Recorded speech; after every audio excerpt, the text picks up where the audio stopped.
Without further ado, Taming of the Shrew!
Of arts, I've arrived for fruitful Lombardy, pleasant gardens of great Italy. My trusty servant, well proved in honor. Here let us breathe. And happily institute a course of learning and ingenious study. Huh? Tell me that, my friend, peace of left, the Padua to come as he that leaves a shallow flash could plunge in the deep. Be better not, though, gentle mastermind. I am all affected as you yourself. Gladly you thus continue your resolve to suck the sweet philosophy. Only good master, while we do admire this virtue and this moral discipline, let's be no stoics, no stocks, I pray. Fall to them as your stomach serves you. In brief, sir, study what you most affect. Our message, Colonel, what does thou advise? Now beyond Delaware come ashore, we therefore put ourselves in readiness to find lodging fit to entertain such friends as Padua again. But what news is this? Oh. Say what? Gentlemen, it were done no farther for how I really am resolved. You know, that is, not bestow my youngest daughter before I have a husband for the elder. If either of you both love Katerina because I know you well and love you well, leave shall you have to court her at your pleasure. To court her, rather. She's too rough for me. There, Hortensio. Will you, anyone? No. Right now, take us down among these mates. Mates made. How mean you that? No mates for you, unless you were of gentler, milder mood. Say, sir, you shall never need to fear, for her heart was not halfway through her. But if it would, she should come your noodle with a three-legged stool and paint your face and use like a fool. From all such devils, good Lord, deliver us. Me too, good Lord. Master, is a good pastime toward that wenches stark mad or wonderfully froward. In the other silence do I see mild man sobriety and behavior. Gentlemen, that I may soon make good what I have said. Bianca, get in. Let it not displease thee, good Bianca, for I will love thee nevertheless, my girl. A pretty pad. You look her in the eye, she knows why. Sister, content you in my discontent. All I have is my books and my instruments, and they are my only company. Therefore, I shall practice and study all by myself. Martino, I may hear Minerva speak. Senor Baptista, will you be so strange? Sorry am I that our goodwill affects Bianca's grief. Then why will you mew her up for this fiend of hell? and make her bear penance for her tongue. Gentlemen, continue. I am resolved. Bianca, come here. And for I know, she taketh most delight in music, instruments, and poetry. Schoolmaster will I be within my house, fit to instruct her youth. If you, Hortensio, or Signor Gremio, you know any such, prefer them hither. For to cunning man I will be very kind and liberal to mine own children in good bringing up. And so, farewell. Caterina, you may stay, for I have more to commune with Bianca. What? I may trust I may leave too, may I not? Shall appointed hours if I should go or should I stay?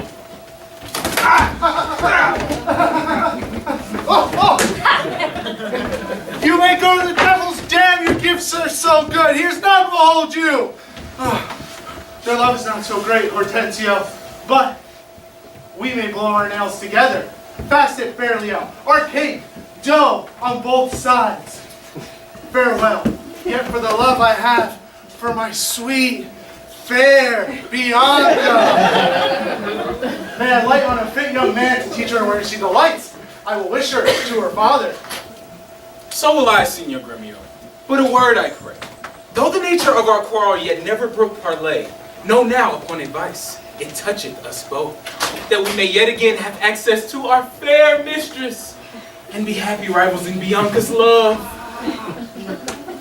To labor and effect one thing specially. What's that, I pray? Marry, sir, a husband for her sister. A husband? I say a devil. I say a husband. A devil. A husband. A devil. A husband. A devil. A husband. A husband. A devil. No, a devil. I meant a devil, Hortensio. Thinkest thou, though her father be very rich, a man be a fool to be married to hell. Tush, Gremio. Though it pass your patience and mine to endure her loud alarms, why, man, there be good fellows in the world. Huh? Huh? And a man can light on them with all faults and money enough. I cannot tell. My eyes had a leaf taker dowry upon this condition to be whipped at the high cross every morning. Hey, as you say, there's small choice in rotten apples. But come, since this barn law makes us friends, it shall be so far forth friendly. Maintain all by helping Baptista's eldest daughter to a husband. We set free his youngest to a husband.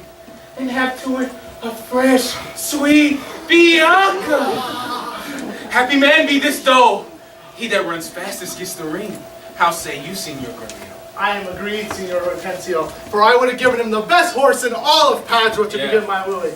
And then I would woo her, wed her, ban her, and then rid the house of her. Come on! Master, is it possible that love shall all of a sudden take hold? I never thought it possible or likely until I found it to be true. But in plainest, I confess to thee, Tranio. I burn! I pine! I perish, Tranio! Please counsel me, for I know thou canst, because I know thou wilt. Marked you not what's the pith of it all? I saw sweet beauty in her face. Saw you nothing else? Marked you how her sister began to scold and raise up such a storm that mortal ears might hardly endure the din? I saw her poor lips move, and with her breath she did perfume the air.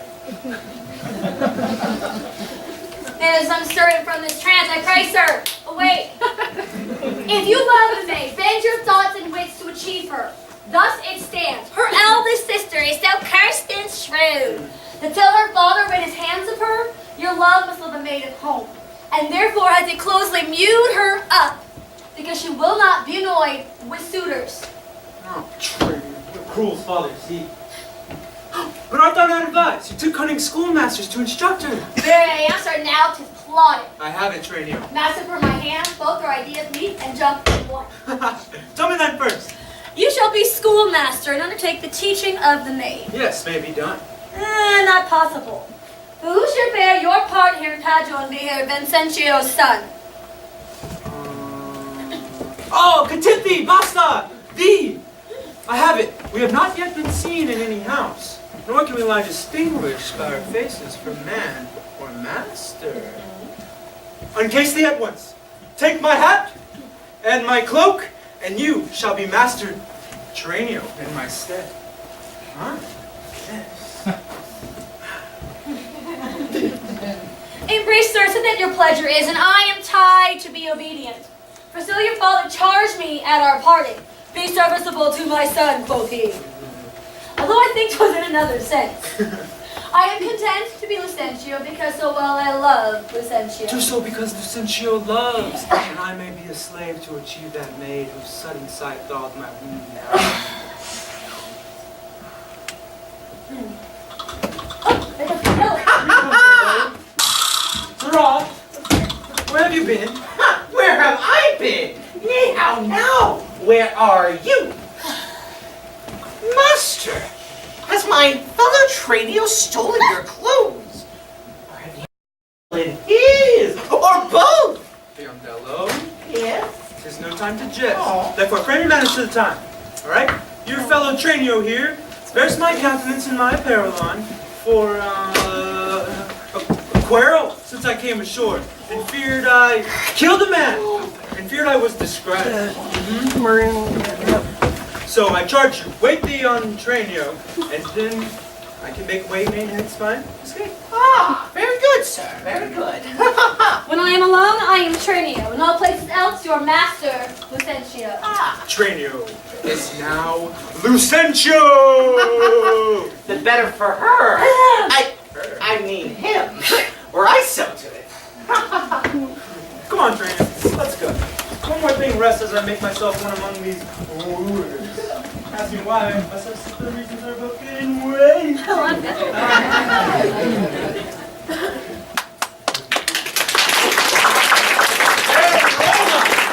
while I take my leave to see my friends in Padua, but of all to see my best beloved and most approved friend, Hortensio. And I trope this is his house. Here, Sir Grumio, knock, I say. Here, sir. Whom should I knock? Is there a man that rebukes your worship? Villain, I say, knock me here soundly. Here, sir. Why? Who am I that I should knock you here, sir? Villain, I say, knock me here soundly and rap me well, or knock your knave's pants. Oh, my master has grown quarrelsome. I shall knock you first, and then after I know who comes by the worst. Will it not be? Hey, have you not knocked, but cold is not fought, and sing it. Help, master, help! My master is bad! Don't knock when I beat you, sly villain! How now? What's the matter? My old friend Grumio and my good friend Petruchio. How do you all let Verona? Signor Hortensio, come you to part the fray? Con tutto il cuore ben trovato, may I say. Alla nostra casa, benvenuto, molto onorato, signor mio Petruchio. Rise! Grumio, rise! We'll compound this quarrel. Look you, sir! He bid me knock him and rap him soundly. Was it fit for a master, a servant to use his master so, being perhaps for aught I see, 2:30, a pip out? And whom to God I had well knocked at first, and then had not Grumio come by the worst. A senseless villain.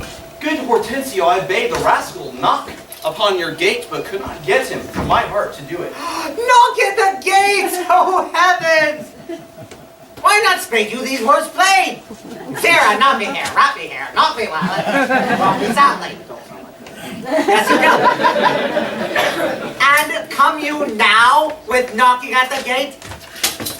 Be gone! We're caught on I advise Petruchio, patience! I am Grumio's pledge. Why, this is a heavy chance twixt him and you. Your ancient, trusty, pleasant servant Grumio.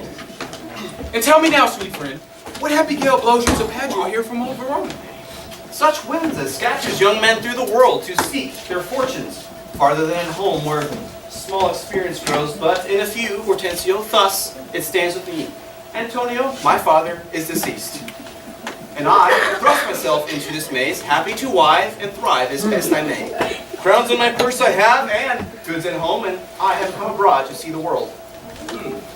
Petruchio, shall I then come roundly to thee and wish thee to a shrewd, ill-favored wife? Hey, good. And yet I promise thee she shall be rich, and very rich. But thou too much, my friend, and I'll not wish thee to her.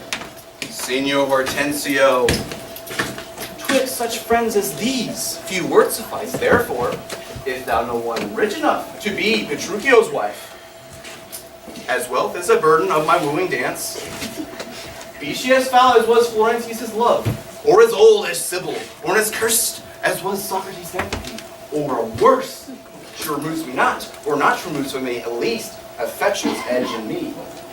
Were she as rough as was swelling Adriatic seas, I have come to wife it wealthily in Padua. If wealthily, then happily in Padua. Nay, sir, look. He tells you flatly what his mind is. Why give him gold enough to marry him to a puppet? Or in England, maybe. Or an old trot with near a tooth in her head. Though she hath as many diseases as 52 horses, why nothing comes amiss, as money comes withal. I can, Petruchio, help thee to a wife with wealth enough. So much wealth, though wealthy. And young, and beauteous, brought up as best becomes a gentlewoman. The gentlest, so gentle. Her only fault is, and that is false enough, is that she is intolerable cursed, and true, and forward, so beyond all measure. Get my hand! No good. Get away. That I would not wed her for a mine of gold. Hortensio, thou knowest not gold's effect.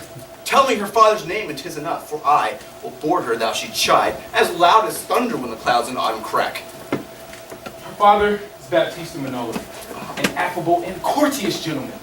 Her name is Katharina Manola, renowned in Padua for her scolding tongue. I know her father well, though I know not her, and he knew my deceased father well. I will not sleep until I see her, Hortensio. Thus, let me be therefore bold with you too. Give you over at this first encounter, unless you will accompany me thither. I pray you, sir, let him go while the humor lasts.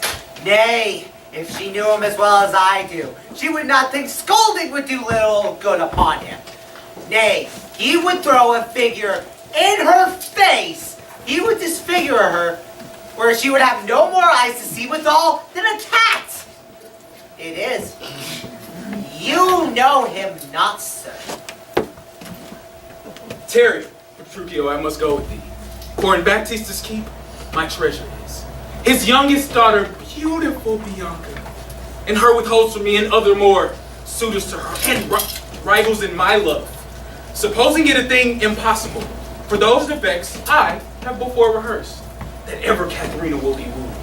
Therefore this order hath Baptista taken, that none shall have access to Bianca, till Katharina the Cursed become god husband. Katharina the Cursed! A title debates of all titles the worst. Indeed. Now, shall my friend Petruchio do me grace and offer me disguised in sober robes to old Baptista as a schoolmaster, well seen in music to instruct Bianca, so that I may by this device at least have leave and leisure to make love to her and unscrape the court her by herself. Okay. Look, masters, look about you. Look who goes there. Ha! Peace, Grumio. It is the rival of my love. Petruchio, stand by. Mark you, sir, I'll have them very fairly bound, and all books of love to see at thy hand, and make sure you read nothing else to her, you understand? Yes, sir. And have them very well perfumed, for she is sweeter than perfume itself. Now, to whom they go to, what will you read to her? Whatever I read to her, I will plead for you. Perhaps with better words. Huh? If you were a scholar, sir. Oh, this learning. Yes. What a thing it is! Oh, this woodcock. What an ass it is. Peace, sirrah. God save you, Signor Grumio. And you are well met, Signor Hortensio. Throw you with her, I'm going to Baptista Manola's house. I got a schoolmaster for the young and fair Bianca. And I have lighted well to teach her where she delights, and read books and poetry to her. Good ones. 'Tis well. And I have met a gentleman, hath promised to help me to another, a fine musician to instruct our mistress, So shall I no whit be behind in duty to fair Bianca, so beloved of me. So beloved of me, Beloved of me! beloved of me, Beloved of me! beloved of me, and that my deeds shall prove. That shall prove. Tush, Romeo. 'Tis now no time to vent our love.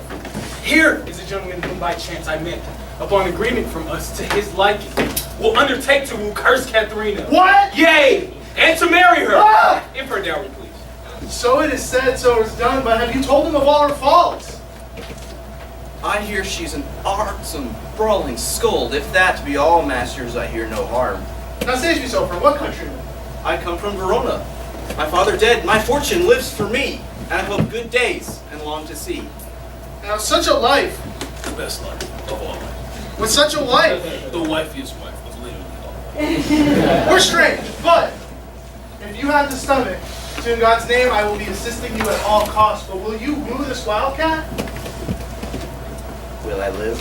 Will he woo her, or I'll hang her? Why came I hither but to that intent? Think you a little din can daunt mine ears? Have I not in my time heard the lions roar? Have I not heard the sea puffed with winds rage like an angry boar chafed with sweat?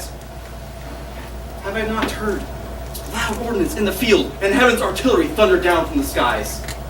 Have I not in a pitched battle heard loud alarums and neighing steeds and trumpets clang? And do you tell me of a woman's tongue which has not so half a boat to bear as when a chestnut in a farmer's fire? Tush, tush, fear boys with bugs. For he fears none. Hortensio, this man's happily arrived, I promise we will be contributors and bear his charging of wooing whatsoever. and so we will, provided that he wins her. I'll be sure of a good dinner. Gentlemen, God save you. Tell me, I beseech you, which is the readiest way to the house of Signor Baptista Manola? He that has two fair daughters. Is it he you mean? Even he, Piandello. Hark you, sir, you mean not to her. Perhaps him and her, sir. What have you to do? Piandello, boy. Sir, where dare you go? Are you a suitor to the maid you talk of, yea or no? Has he, sir, is it any offense? No, but say more words and you'll get heads. Sir, don't the streets as free for me as they are for you? But so is not she. For what reason, I beseech you? For this reason, if you may know, that she is the choice love of Signor Gremio! That she's the chosen of Signor Hortensio! Signor Gremio! Signor Hortensio! Signor Gremio! Signor Hortensio! Signor Master! Hi! Hear me with patience. Baptista is a noble gentleman to whom my father is not all unknown. And were his daughter fairer than she is, she would have more suitors and me for one. Sir, let me be so bold as ask you, did you yet ever see his daughter? No. But I hear he hath two. The one is famous for her scolding tongue, and the other for her beauteous modesty. Sir, the first for me, let her go by. Yes, leave that labor to the great Hercules! The youngest daughter whom you all hearken for, her father has banned from all access of suitors, and will not promise her to any man until the elder sister first be married. She that the younger then is free, and not before. If this be so, sir, then you are the man. Must set us all and me amongst the rest. Sir, since you do profess to be a suitor, you must, as we do, gratify this gentleman, to whom we are rest generally beholden. Sir, you be so contented, let us quaff carousals to our mistress's health, and meet as adversaries do in law. Strive mightily, but eat and drink as friends. Strive mightily, but eat and drink as friends! Oh, excellent motion! Fellows, let's be gone!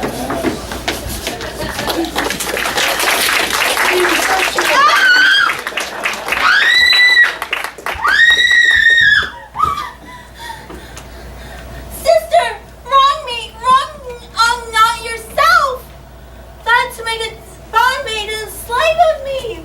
So as long as I know my duty to my elders, unbind my hands. Of all thy suitors here, who does love the best of them? There is not yet a face I've beheld that is Minion, thou liest. Isn't it Hortensio? Is it him that you do what? Then I'll plead for you myself. Belike you fancy riches more. You have enough to keep you fair. Is it him that you do envy me so? Nay then, you jest. You jested with me all this while. If that be jest, the best be. Why? How now, babe? Where's Rosie's insolence? Bianca, stand aside. Poor girl, she weeps.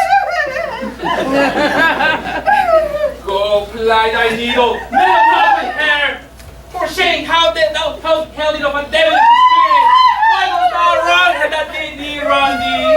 When did she cross me with a bitter word? Her silence flouts me and help me revenge. What? In my sight? Bianca, go in. What? I see. She is your treasure. She must find a husband and shall dance barefoot on her wedding day with all your locks and leaps of hell. Talk not to me. I'll sit and weep until I find the occasion for revenge.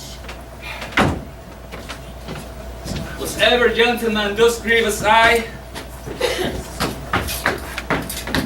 But who comes here? Good morning, neighbor Good Baptista. morning, neighbor graveyard. God save you, gentlemen. And to you too, sir, pray. You have a daughter named Katharina, both fair and virtuous. I have a daughter, sir, called Katarina. Go to an order, you're being too direct. You wrong me, senior girl. Give me leave. I am a gentleman of Verona, sir, that hearing of your daughter's wit, her beauty, and her affability, and her wondrous qualities, and mild demeanor, do make myself a forward guest within your house, to make mine eye the report of that which I so often heard. And for an entrance to my entertainment, I do present you with a man of mind, cunning in the music and the mathematics, to instruct her fully in those sciences, whereof I know she is not ignorant, except of him, or else you do me wrong. His name is Licio. You are welcome, sir. I'm here for your good sake. But for my daughter Katarina, this I know. She's not for your turn, the more my grief. I see you mean not to part with her, or else you like not of my company. Mistake me not. I speak but as I find. Whence are you, sir? What may I call your name? Petruchio's the name. Old Antonio's son, a man well known throughout all Italy. I know him well. You are welcome for his sake. Saving your tale, Petruchio, I pray. Let us not poor petitioners speak as well. Mercado, you are too forward. Signor Gremio, I would fain be doing. I doubt it not, sir, but you will curse your wooing.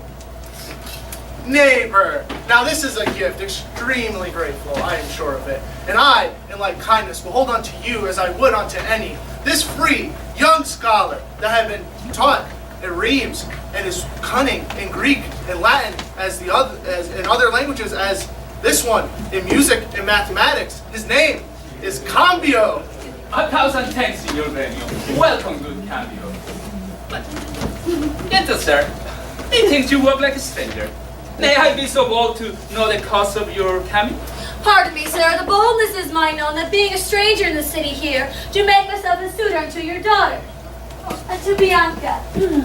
Fair and virtuous, and towards the education of your daughters, I here bestow this simple instrument and this small stack of Greek and Latin books. If you accept them, then their worth is great. Lucio is your name. Of whence, I pray? Of Pisa, sir, son to Vincentio. A mighty man of Pisa. By report, I know him well. You are very welcome, sir. Take you the set of books and you the lute. You shall go see your pupils presently. Hola with you. Sirrah, lead this gentleman to my daughter. Tell them both these are their tutors. Bid them use them well. Bianca, I'm coming! Senior Baptista, my business asketh haste, and every day I cannot come to woo. You knew my father well, and in him me, left solely heir to all of his goods and lands. So tell me, if I do obtain your daughter's love, what dowry shall I have with her to wife? After my death, the 1/2 of my lands, and in possession, 20,000 crowns. With that dowry, I can assure her of her widowhood. Be it that she surprise me. Let specialties be therefore drawn between us, that covenants may be kept by either hand. Aye, when the specialty is well obtained, that is her love, for that is all enough. Why, that is nothing, for I tell you, Father, I am as peremptory as she proud-minded. Where two raging fires come together, they do consume the very thing that feeds their fury. Where little fire grows great, with little wind, yet extreme gusts blow out fire and all. So she yields to me and I to her, for I am rough and not like a babe. Well, may the wool and happy be thy speed, but be thou armed for some unhappy words. Come now, friend. Why dost thou look so pale? For fear, I promise you, if I look pale. What? Will my daughter prove a good musician? Yeah, we joke. She'll sooner prove a soldier. Iron may hold with her, but never lutes. Why? Then thou canst not break her to the lute? Why no, for she has broke the lute to me. I did but tell her she mistook her frets, and bowed her hand to teach her fingering, when with an impatient, devilish spirit, "Frets call you these," quoth she, "I'll fume with them." And with that word she struck me on the head. And through the instrument my pate made way. And there I stood amazed for a while. As on a pillory looking through the lute. While she did call me a rascal fiddler and a twangling jack with 20 such foul turns. And she had used to misuse me so. Why, there's a wench. I love her 10 times more than ever I did. Oh, how I long to have some chat with her. Well, go with me and be not so discomfited. Proceed in practice with my youngest daughter. She's apt to learn and thankful for good turns. Signor Petruchio, will you come with us, or shall I send my daughter Kate to you? I pray you do. I will attend her here.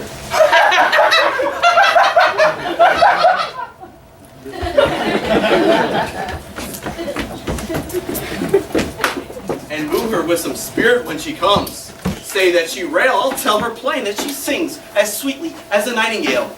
Say that she frown, then I'll tell her plain that she looks as clear as the morning roses, newly washed with dew. Say that she be mute and not a word.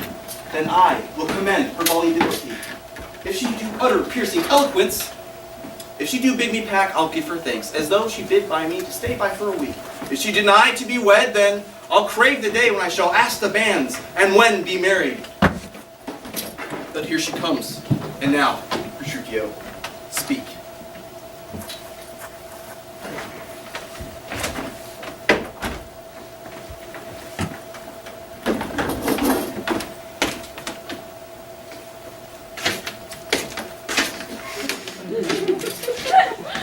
Good morrow, Kate, for that is your name, I hear. Well, have you heard something hard of hearing? They call me Katarina that you talk of me. You lie, for in faith you are called plain Kate, and bonny Kate, and Kate the curse. But Kate, the prettiest Kate in Christendom, my super dainty Kate. For dainties are all Kates, and therefore Kate, take this of you, Kate. Oh, my consolation.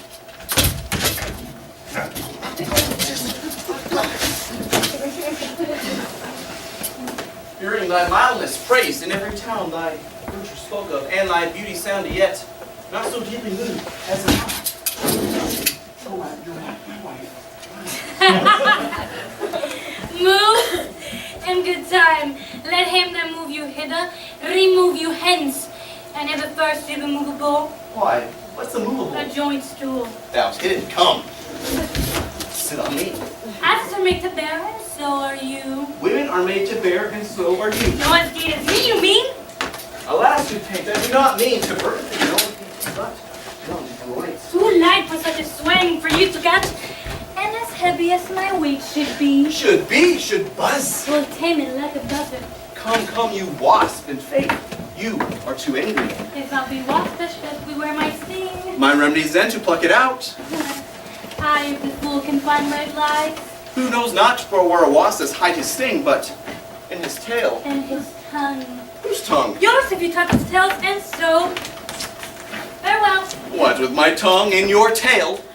Nay, good Kate. I am a gentleman. That I'll try. I swear I'll cuff you if you strike me again. If you strike me, you're no gentleman. If you're no gentleman, why then are arms? A herald, Kate. Oh, put me in thy books. What is your crest, a coxcomb? Call this cock, so Kate be my head. Oh, no book of mine, you probably like to crave it. Come, Kate. You must not look so sour. That is my fashion when I see a crab. There is no crab, therefore, not so sour. Oh, there is. Show it to me. If I have glass, I would. What, you mean my face? Well, aim for such a young one. By St. George, I am too young for you. Tis with withers. Who cares? I care not. And daughter? No. But I hear he hath two. The one is famous for her scolding tongue, and then the other for her beauteous modesty. Sir, the first for me, let her go by. Yes, leave that labor to the great Hercules! The youngest daughter whom you all hearken for, her father has banned from all access of suitors, and will not promise her to any man until the elder sister first be married. She that the younger then is free, and not before. If this be so, sir, then you are the man. Must stand us all and me amongst the rest. Sir, since you do profess to be a suitor, you must, as we do, gratify this gentleman, to whom we are rest generally beholding. Sir, you be so contented, let us quaff carousals to our mistress's health, and meet as adversaries do in law. Strive mightily, but eat and drink as friends. Strive mightily, but eat and drink as friends. Oh, excellent motion! Fellows, let's be gone!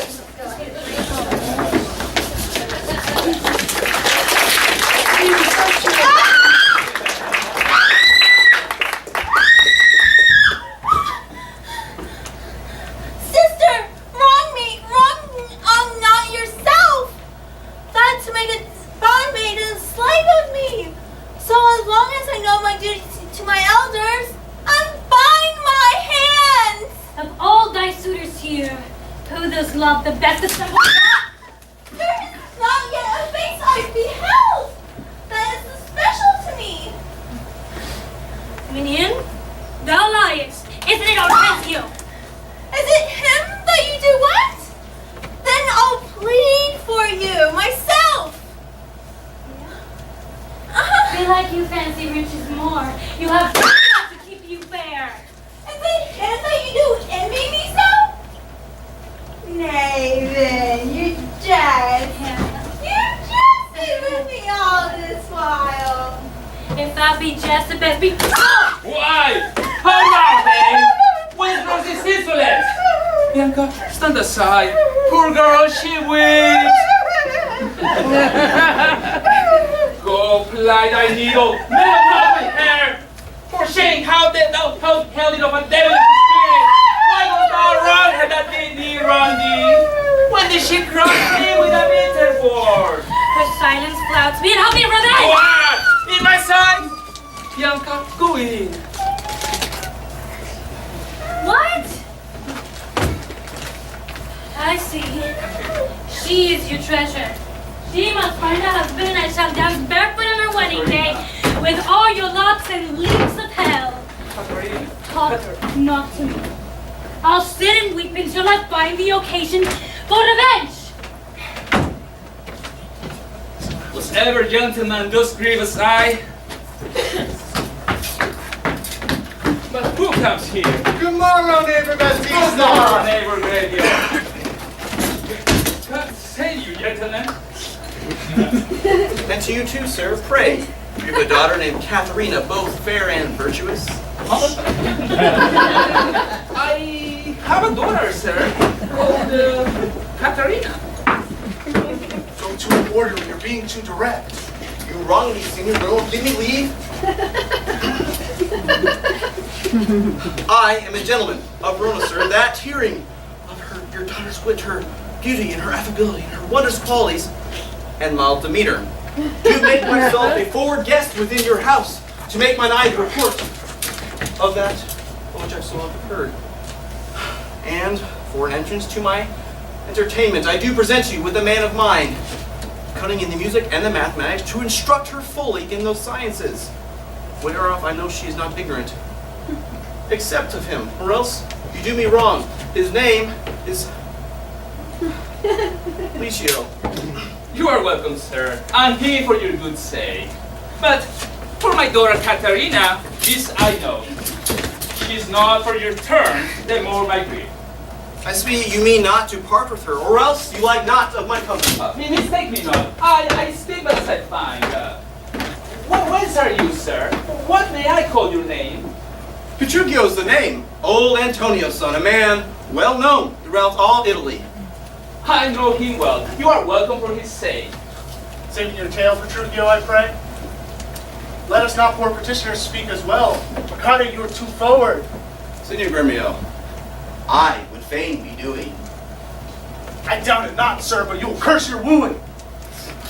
Neighbor, now this is a gift, extremely grateful, I am sure of it. And I, in like kindness, will hold unto you as I would unto any. This free, young scholar that have been taught in Reims and is cunning in Greek and Latin as in other languages as this one in music and mathematics. His name is Cambio. 1,000 thanks, Signor Renio. Welcome, good Cambio. Gentle sir, methinks you walk like a stranger. May I be so bold to know the cause of your coming? Pardon me, sir. The boldness is mine own that being a stranger in the city here, do make myself a suitor unto your daughter. To Bianca. Fair and virtuous, and towards the education of your daughters, I here bestow this simple instrument and this small stack of Greek and Latin books. If you accept them, then their worth is great. Lucio is your name. Of whence, I pray? Of Pisa, sir, son to Vincentio. A mighty man of Pisa. By report, I know him well. You are very welcome, sir. Take you the set of books and you the lute. You shall go see your pupils presently. Hola with you. Sirrah, lead this gentleman to my daughter. Tell them both these are their tutors. Bid them use them well. Bianca, I'm coming! Signor Baptista, my business asketh haste, and every day I cannot come to woo. You knew my father well, and in him me, left solely heir to all of his goods and lands. So tell me, if I do obtain your daughter's love, what dowry shall I have with her to wife? After my death, the 1/2 of my lands, and in possession, 20,000 crowns. With that dowry, I can assure her of her widowhood, be it that she surprise me. Let specialties be therefore drawn between us, that covenants may be kept by your hand. Aye, when the specialty is well obtained, that is her love, for that is all in all. Why, that is nothing, for I tell you, Father, I am as peremptory as she proud-minded. Where two raging fires come together, they do consume the very thing that feeds their fury. Where little fire grows great, with little wind, yet extreme gusts blow out fire and all. So she yields to me and I to her, for I am rough and not like a babe. Mayst thou woo and happy be thy speed, but be thou armed for some unhappy words. Come now, friend. Why dost thou look so pale? For fear, I promise you, if I look pale. What? Will my daughter prove a good musician? Yeah, Licio. She'll sooner prove a soldier. Iron may hold with her, but never boots. Why? Then thou canst not break her to the lute? Why no, for she has broke the lute to me. I did but tell her she mistook her frets, and bowed her hand to teach her fingering, when with an impatient, devilish spirit, "Frets call you these," quoth she, "I'll in with them." And with that word she struck me on the head. And through the instrument my pate made way. And there I stood amazed for a while. I was on a pillory looking through the lute. While she did call me a rascal fiddler and a twangling jack with 20 such foul turns. And she had used to misuse me so. Why, there's a wench. I love her 10 times more than ever I did. Oh, how I long to have some chat with her. Go with me and be not so discomfited. Proceed in practice with my youngest daughter. She's apt to learn and thankful for good turns. Signor Petruchio, will you come with us, or shall I send my daughter Kate to you? I pray you do. I will attend her here.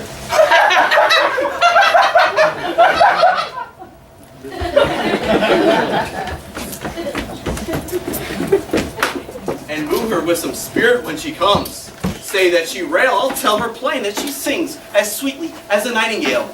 Say that she frown, then I'll tell her plain that she looks as clear as the morning roses, newly washed with dew. Say that she be mute and not a word, then I will commend her volubility. If she do utter piercing eloquence, if she do bid me pack, I'll give her thanks, as though she bid by me to stay by for a week. If she deny to be wed, then I'll crave the day when I shall ask the banns, and when be married. But here she comes, and now, Petruchio, speak.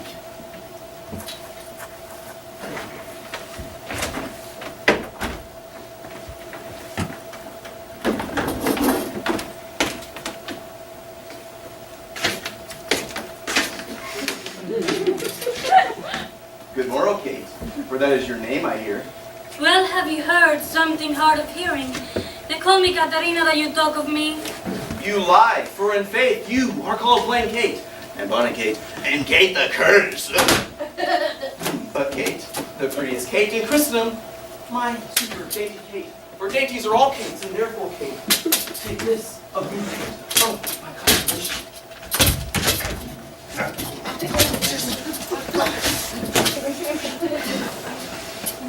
Hearing thy mildness praised in every town, thy virtue spoke of, and thy beauty sounded yet, not so deeply moved as in you're my wife. Move in good time. Let him that move you hither, remove you hence. And if the first is immovable, Why, what's the movable? a joint stool. Thou's hidden, come. Sit on me. As are made to bear, and so are you. Women are made to bear, and so are you. No as deed as me, you mean? Alas, you take that do not mean to burden you, no, but no, right. Too light for such a swing for you to catch, and as heavy as my weight should be. Should buzz. Will tame it like a buzzard. Come, you wasp, in faith, you are too angry. If I'll be waspish, best beware my sting. My remedy's then to pluck it out. I, if the fool can find my flies, Who knows not for where a wasp does hide his sting, but in his tail. and his tongue. Whose tongue? Yours if you touch his tail, and so.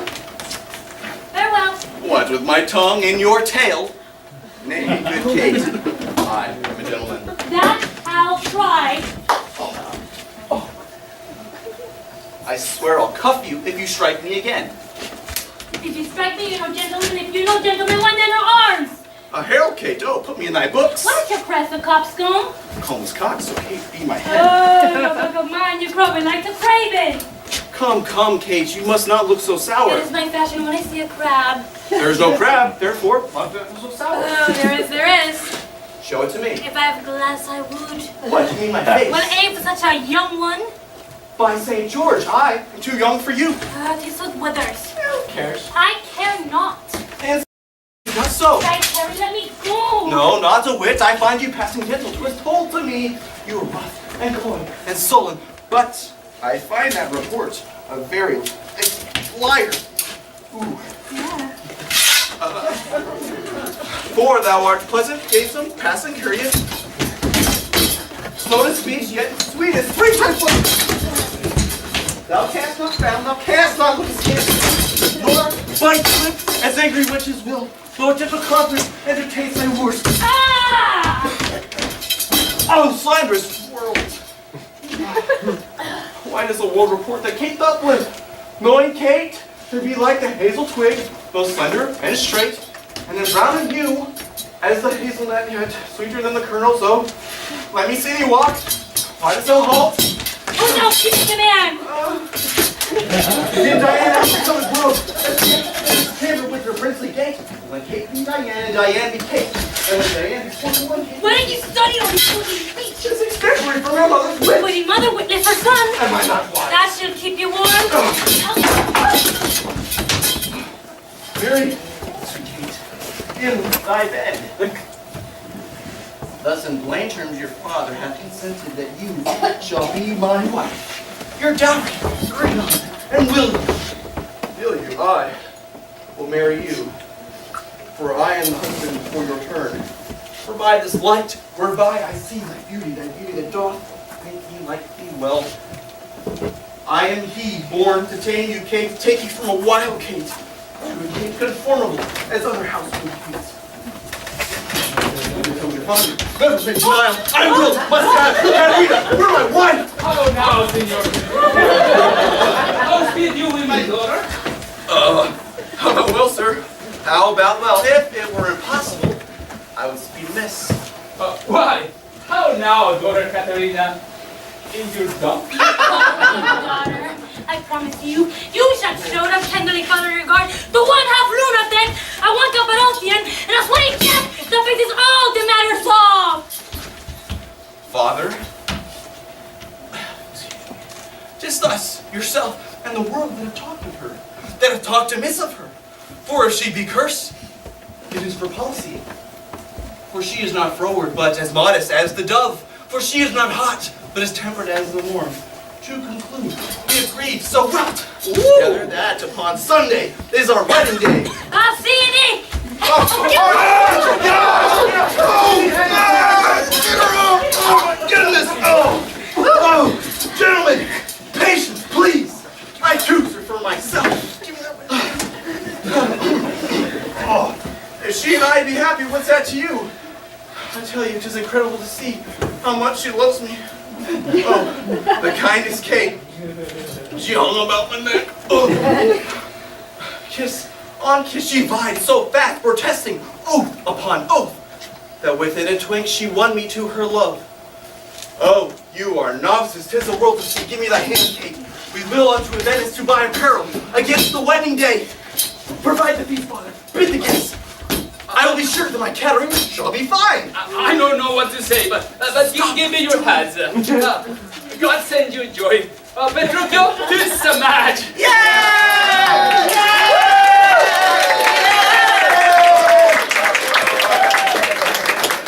Father, wife, and gentlemen, adieu. I will to Venice to buy things for the wedding. Sunday comes apace. We will have rings and things and fine array. And kiss me, Kate. Oh!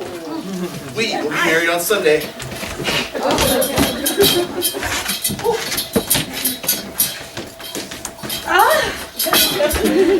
Was ever a match clapped up so suddenly?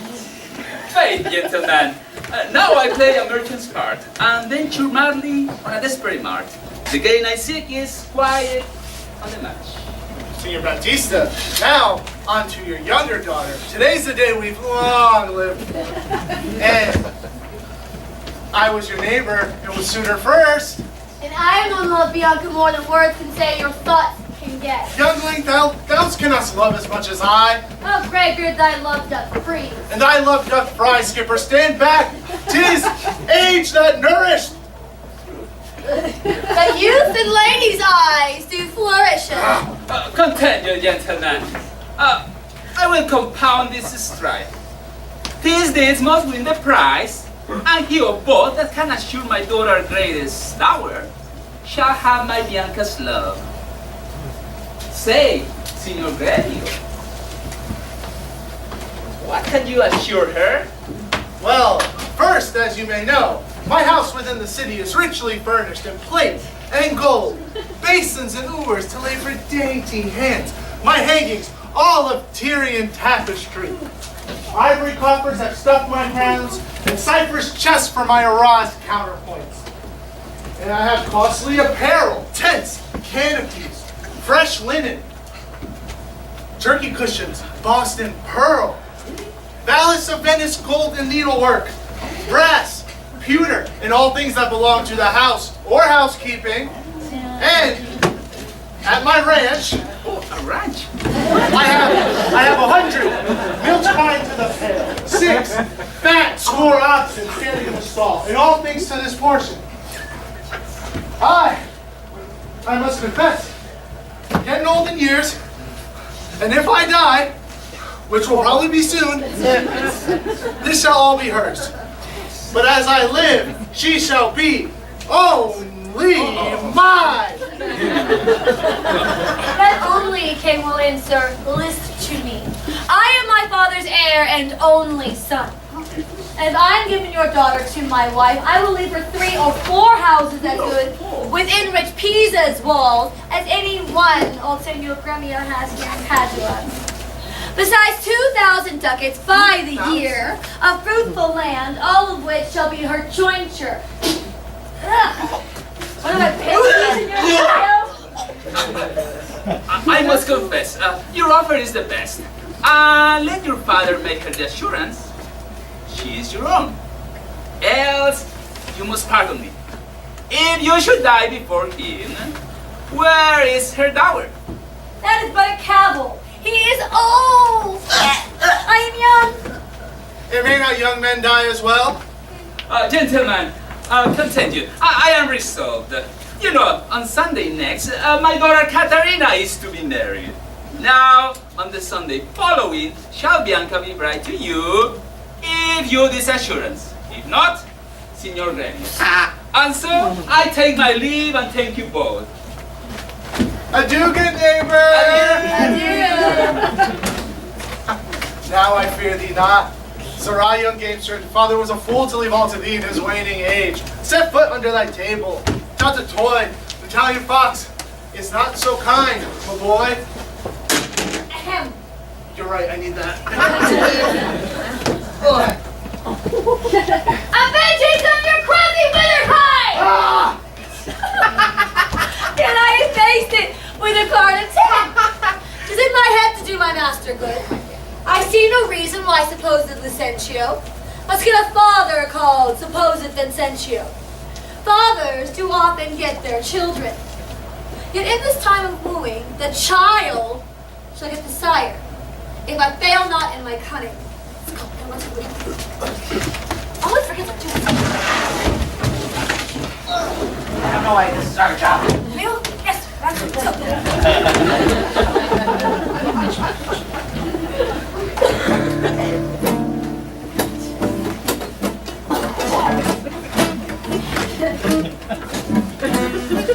Fiddler! Come back. Come back. Have you so soon forgotten Caterina's welcome, huh?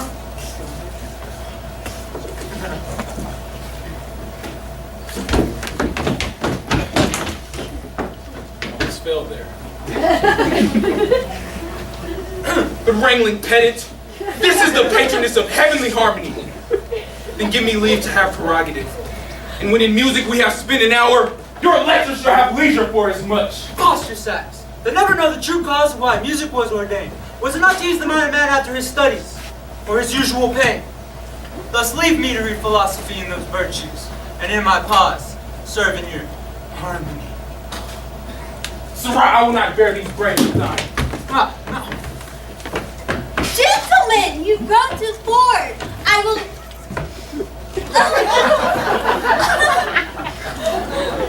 I will study when I want to. I will not be appointed hours, nor appointed times until I please myself. Now, tune your guitar all the while, and his lecture will be over when you are finished. You'll leave his lecture when I'm in tune? That will be big. Yes, tune your instrument! Mistress, where were we? Right here, I believe. Equibat, Simon, Ikes, Sige, Teyu. You know how to do this? Riami, Regia, Salsa Sinis.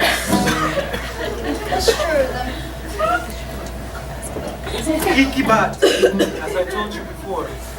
C'est moi. I am Vincentio. Priami, son of Vincentio of Pisa. Sige to you, disguised to get you up. Priami is my man Tranio. Regia, to beguile the old Pantalon. Madam, the instrument is now in tune. Let's hear. The trouble jars. Spit in the hole, man, and try again.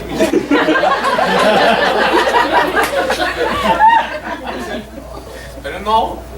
Try again.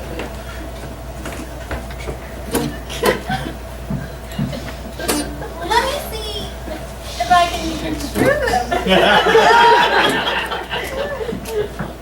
Ichabod, I know you not. Ich est sige Toulouse. I trust you not. Ich strata prime. Take heed, hear us not. Rega, pursue. Silas, despair not. Madam, 'tis now in tune. All but the bass. The bass is right! 'Tis the bass knave that draws. Now for my life, the knave shall court my love. Pedestal, I'll watch you better yet.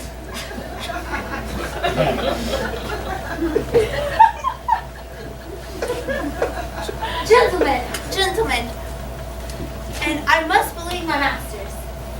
As promised, I am ready to practice my guitar. You may go walk. Give me leave a while. My music is the real. Are you so formal, sir? Well, I must wait and watch. And never deceive, but our musician may grow amorous.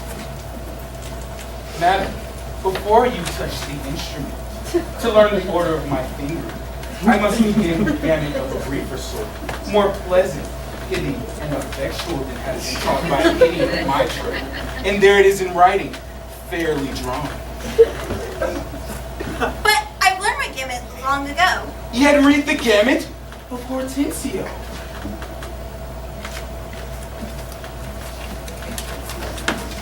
The gamut of Hortensio. To plead Hortensio, passion, Bianca taken for thy lord, that loves with all affection. One cleft two notes have I, show pity or I die, die. I do not like the gamut. And I do like the old-fashioned way better more. Mistress, your father prays you leave your books and help to build your sister's chamber up. You know tomorrow is the wedding day. Yes, thank you. Well, I must bid you farewell, good masters. And good day. Faith, mistress, then I have no cause to stay. But I have cause to pry into this pedant. Methinks he looks as though he were in love. Yet if thy thoughts, Bianca, be so humble to cast thy wondering eye on every stale, seize thee that list. If once I find thee ranging, Hortensio will be quit with thee by changing.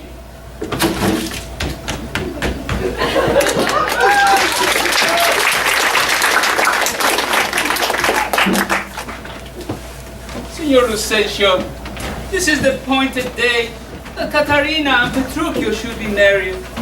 And yet, we hear not of our sounding love.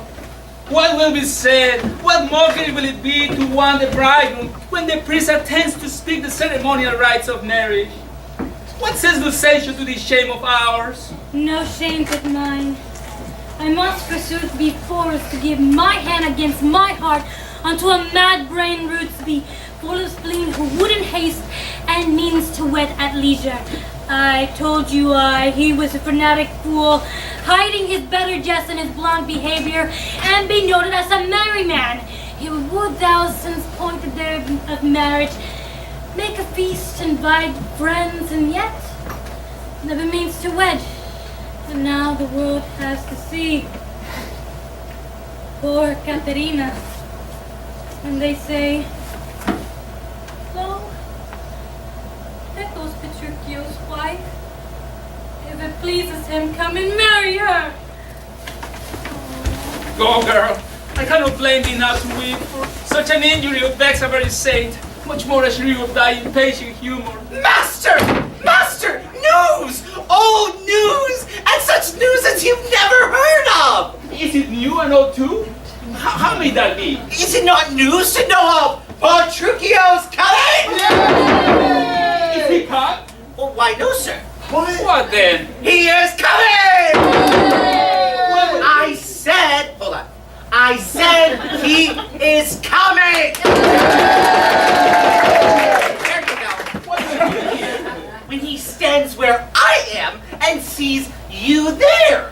But what says to thine old news? Why, Petruchio is coming in a new hat and an old jerkin, a pair of old boots, and a rusty sword from the town armory, fitted with the lampass, infected with the fashions, full of... Who comes with him? Oh, sir, his lackey, who in comparison to a horse, a monster in apparel, not like a Christian footboy or a gentleman's lackey.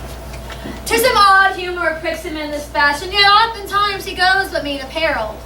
I am glad he's come. Howsoever he comes. Why, sir, he comes not. Didst thou not say he comes? Who?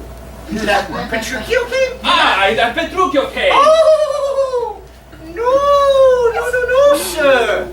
I mean that his horse comes with him on his back. Why? That's all one.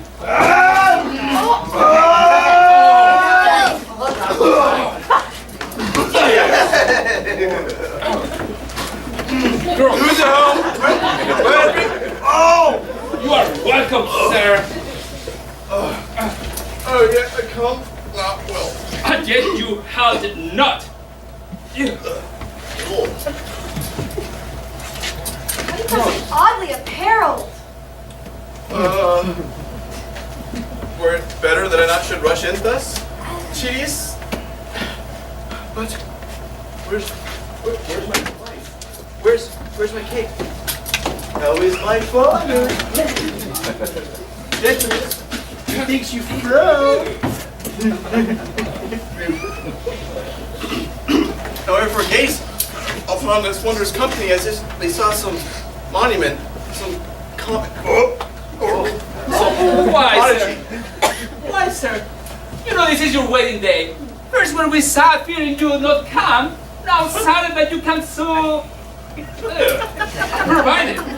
Hi, don't this habit. Shame to your estate. An eyesore to our solemn festival. What is that you don't take you from your wife and send you hither so unlike yourself?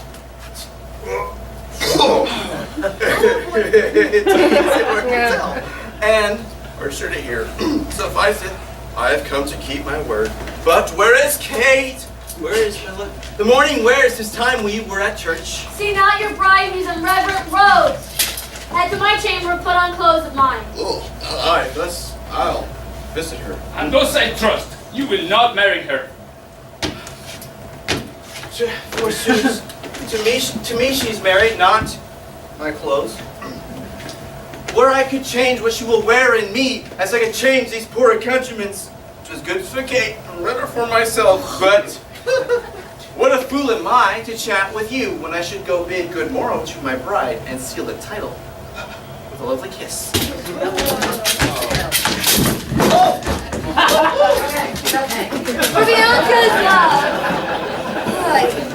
For Bianca's love will overreach thy grey beard Gremio, the ne'er-prying father Manola, the quaint musician amorous Licio, all for my master's sake, Lucentio. Senor Gremio! Senor Gremio? Came you from the church? As willing as ever I came from school. And is the bride and bridegroom coming home? Oh, a bridegroom, says you. 'Tis a groom indeed, a grumbling groom that she shall find. Curser than she? 'Tis impossible. Why, yes, he's a devil, very fiend. But she's a devil's down. No, she's a lamb, a dove, a fool to him. I tell you, Sir Lucentio, when the priest asked him, Caterina should be his wife, and by God, whoa, he swore so loud that stood amazed the priest let fall the book. And as he stooped down to pick it up, the mad brave bridegroom took him a cup, and down fell the priest, and the book, and the book, and the priest. And now take them up, quoth he, if any list. What did the wench when he rose again? Why, trembled and shook, for he stamped, so loud, as if the vicar meant to cozen him. And after many a ceremony, he calls for wine. A health, quoth he, as if he'd been aboard with his mates carousing after a storm. And then he quaffed off the muscadel, and threw the sops all in the sexton's face. And then, for no reason, he grabbed the bride by the neck and kissed her lips with such a loud, clamorous smack that upon parting all the church did echo. I, after seeing this, became dense for very shame, and I know, after me, the rout is coming. 'Twas such a mad marriage never seen before. Hark, hark! I hear the minstrels playing.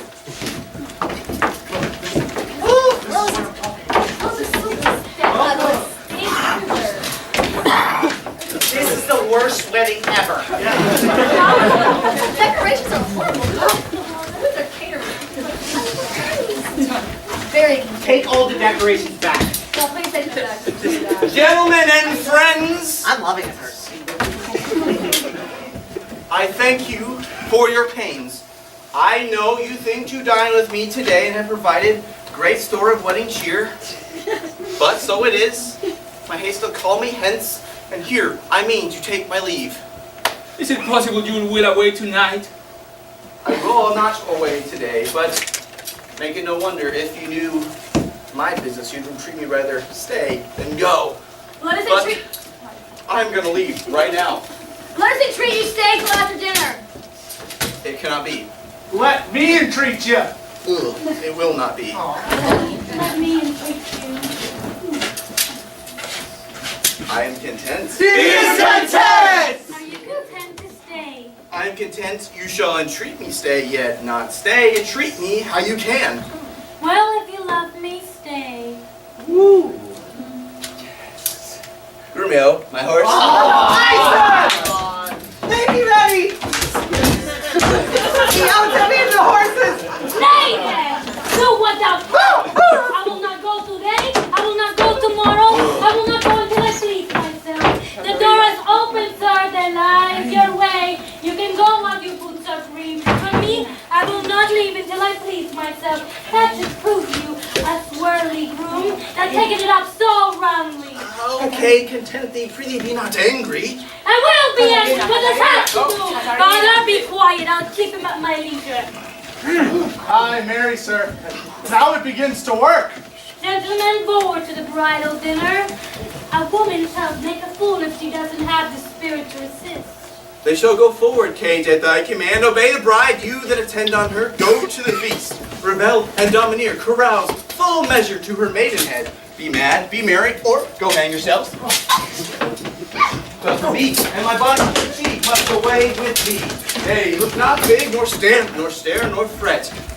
I will be a master of what is mine own, for she is my chattels, my goods, my house, my household stuff, my field, my barn, my horse, my ox, my ass, my anything.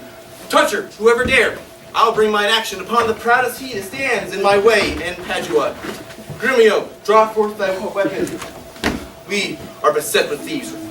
Rescue thy mistress if thou be a man. Do not fear, wench. I'll protect thee against civilians.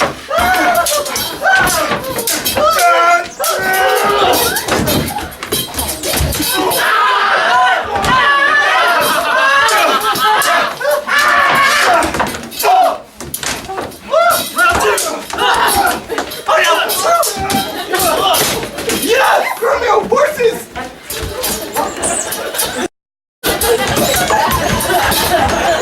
Hey, let them go. A couple of quiet ones.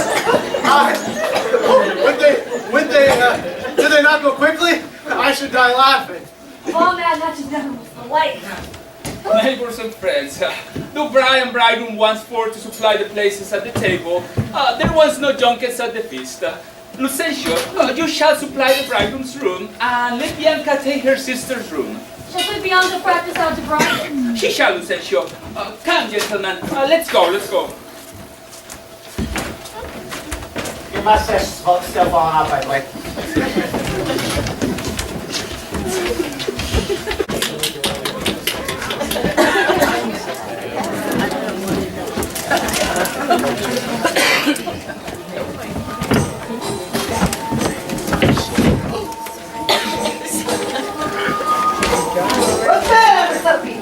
I'm so late. I'm so weary. I am sent before to make a fire, and you are here to warm them. Where's the cook? supper ready, house trimmed, rushes strewed, cobwebs swept, serving men in their new fawn stain, their white stockings, every officer wearing garments on, Jack Sparrow within, Jill Sparrow without, garments laid and everything in order. Already! Ha ha ha! Did you hear, ho?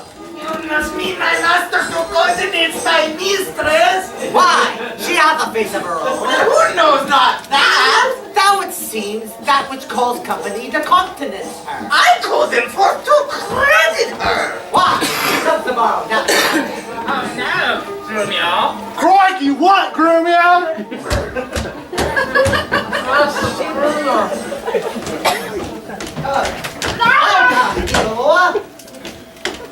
How now, you? Hello, you. And thus much for her. Now, gentlemen, are all things in order and all things neat? Yes, sir, they are. Are they? They are. That's Yes. good. Master, how near is? Enid's hand, enlightened by this. Be not cost passion. Silence! I hear my master. Where have you been? What? No man at home to hold my stirrup nor to take my horse? Where's Nathaniel? Here, sir. Here, sir. And Philip? Here, sir. Yes, sir. Yes, sir. Logger-headed and unpolished grooms. Where is the foolish swain I sent before? Your son, as foolish as I was before. Swain, you horse, mouth horse drudge. Did I not bid you to meet me in the park and bring along these rascal knaves with thee? Go, rascal, go and fetch the supper.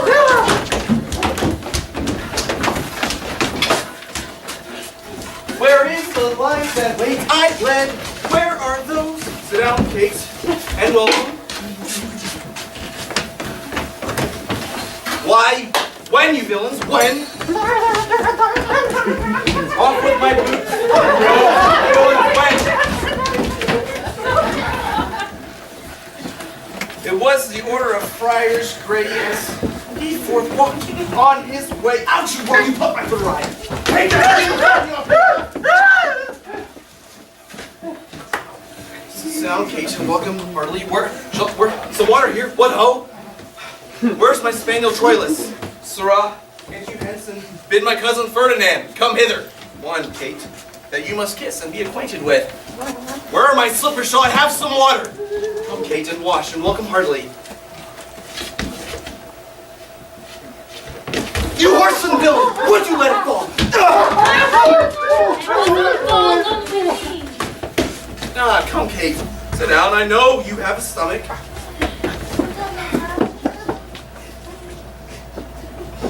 Shall I give thanks, or shall you? Looks like it's going to be me. I got some children.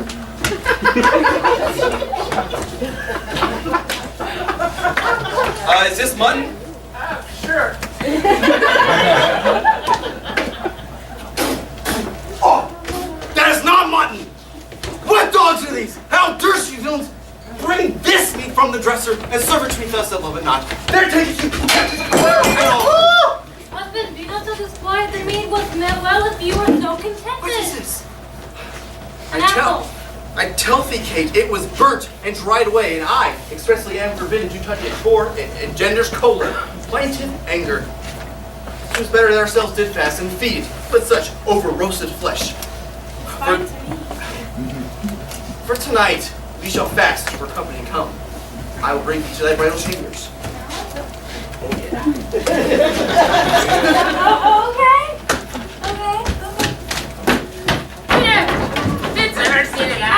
Oh, he kills her in her humor. Where is he? In her chamber, making a sermon of God. Oh yeah, baby, yeah! Oh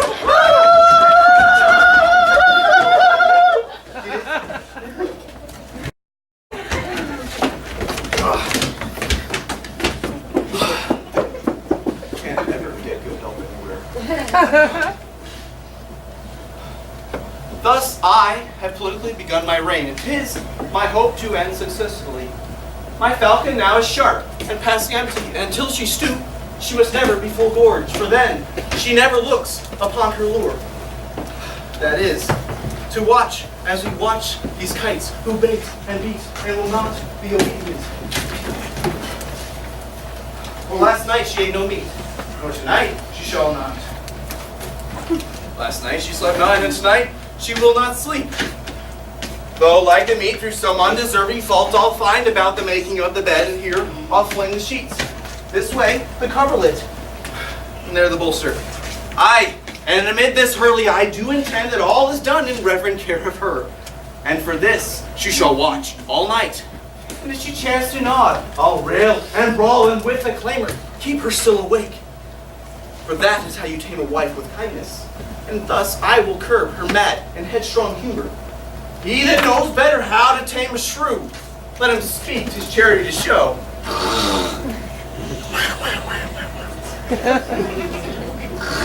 You'll have to excuse me.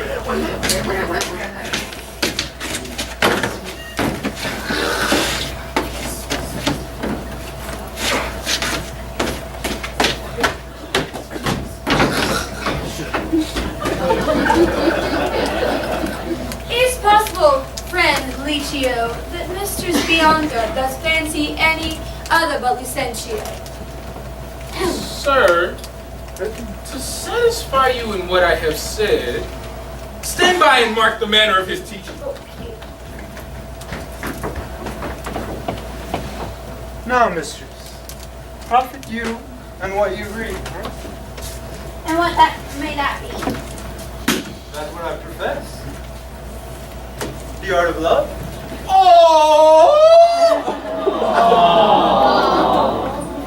And do you have proof of this art?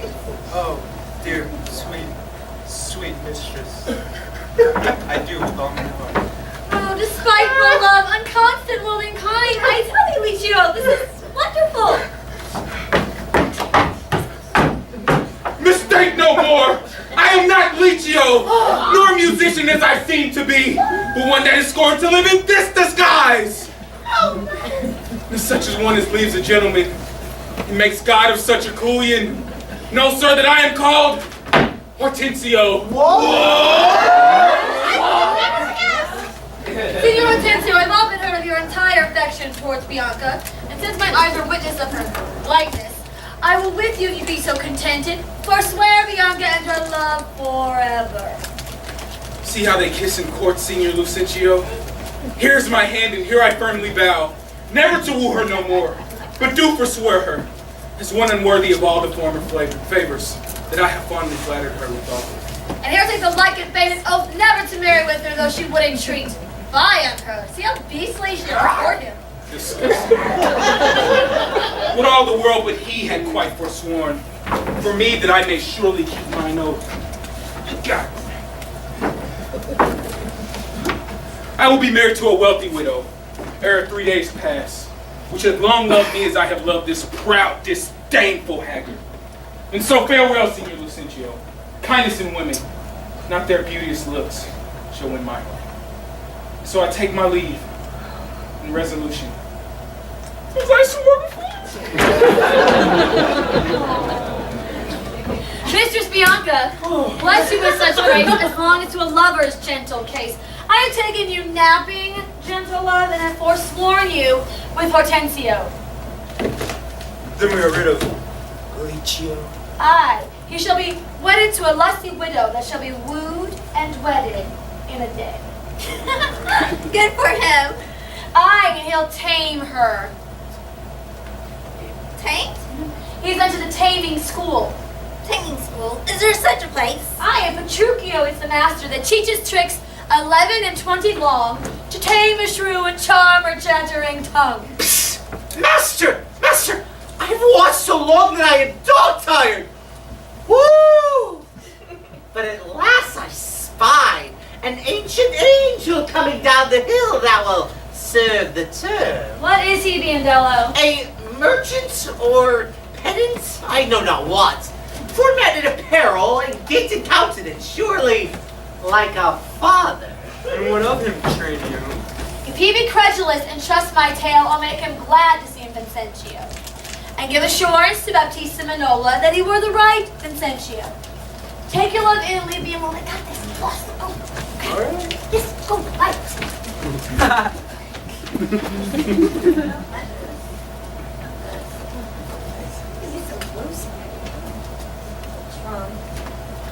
Flowers everywhere. What is coming down? It's very big pill. Oh! Oh, God save you, sir! And you, sir, came you from the far, are you the farthest? Oh, sir, at the farthest for a week or two. And then a little farther, and so far as Rome, and then to Tripoli. Ha! If God lend me life.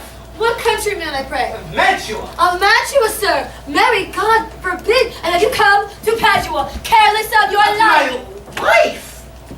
How, sir, I pray for that goes hard! 'Tis death for anyone at Mantua to come to Padua. Know you not the cause? Your ships are staying at Venice. And Alas, sir, 'tis a little worse for me than so. For I have bills of money by exchange from Florence and must here deliver them. this will I do, and this I will advise you. But tell me first, have you ever been at Pisa? Aye, sir, in Pisa I have often been. Pisa renowned for its great citizens. Know you one Vincentio? I know him not, but I have heard of him. A merchant of incomparable wealth. He is my father, sir, and in countenance somewhat doth resemble you. To save your life, this will I do for his sake, and think it not the worst of all your fortunes. That you are like to one Vincentio, his name and credit shall you undertake, and in my household shall be friendly lodged. Look that you take upon you as you should. Do you understand me, sir? Yes, This is a very complicated matter. yes, very. Will we agree? Yes, we are, sir.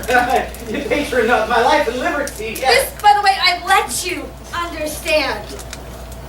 My father is here looked for every day to pass assurance of a dowry in marriage twixt one Baptista's daughter and myself.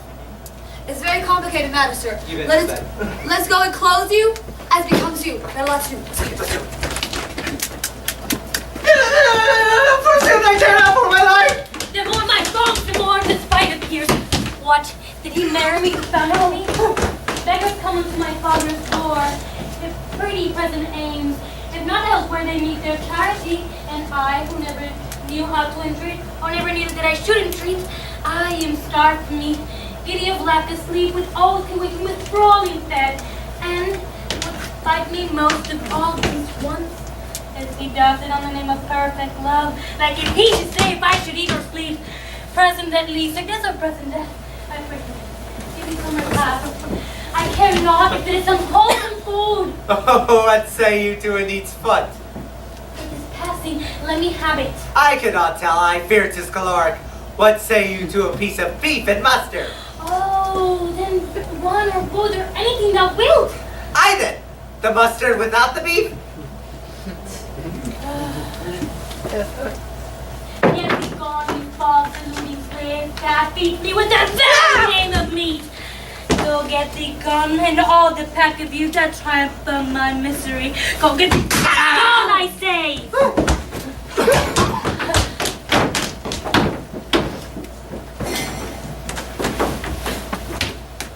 How fares my sweet Kate? What sweeting all amort? Mistress, what cheer? Oh, as cold as I can be. Pluck up thy spirits. Look cheerfully upon me. Thou seest how diligent I am to dress thy meat myself and bring it to thee. Surely, Kate, this kindness merits thanks. What, not a word, then thou lovest it not, and all of my pains have been sorted to no proof. Here, take away this dish. I pity them. Let it stand. The poorest service is repaid with thanks, and so shall mine before you touch this dish.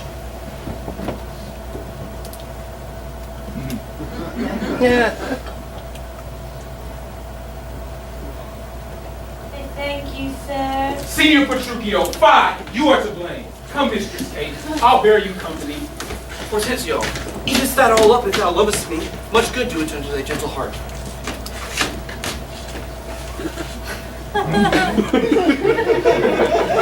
Little.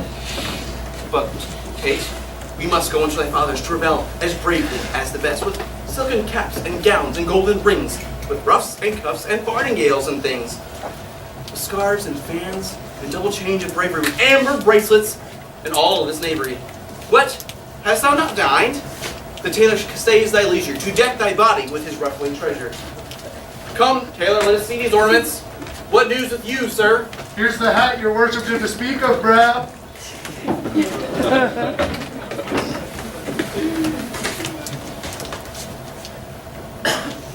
This was molded on a porringer. Ah, it's like a silken dish.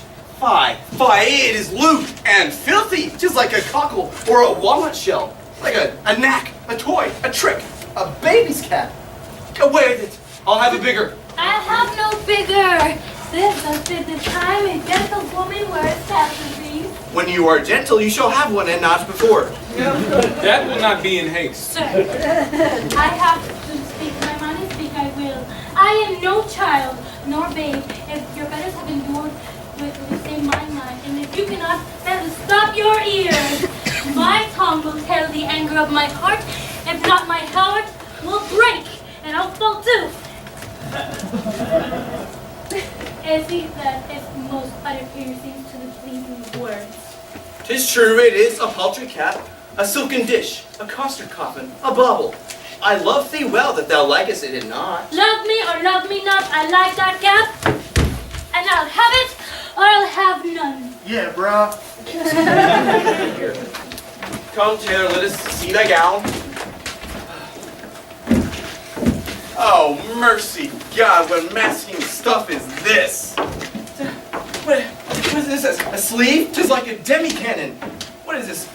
Like a carved like an apple tart. Here's a snip, a cut, a slish, a slash. 'Tis like a censer in a barber shop. Why, what in devil's name, tailor, callest thou this? You bid me to make it totally and well according to the fashion and the time. Marry and did, but if you'd be remembered, I did not bid you to mar it to the time. One, hop me over every kennel home, for you shall hop without my custom, sir. Oh, away with it. I'll make the best of it. Nay, I've never seen a better fashion gown, more quaint and more pleasing. Belike you want to make a puppet of me? 'Tis true. I think he means to make a puppet of thee. Ha! She means you mean to make a puppet of her? Oh, monstrous arrogance! Thou lies, thou thread, thou thimble. Thou yard, 3/4, half yard, quarter, nail. Thou flea, thou wicked, thou braved in mine own house with a skein of thread.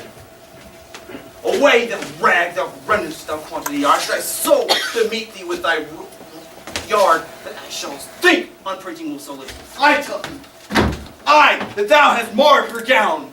I see she's like to have neither cap nor gown. Your worship, is this it? The gown is made. Grumio gave direction of how it should be made. I gave him no order. I gave him the stuff. Does she not request to have it cut? Very, sir, with needle and thread. And yes, Cut according to the direction from my master.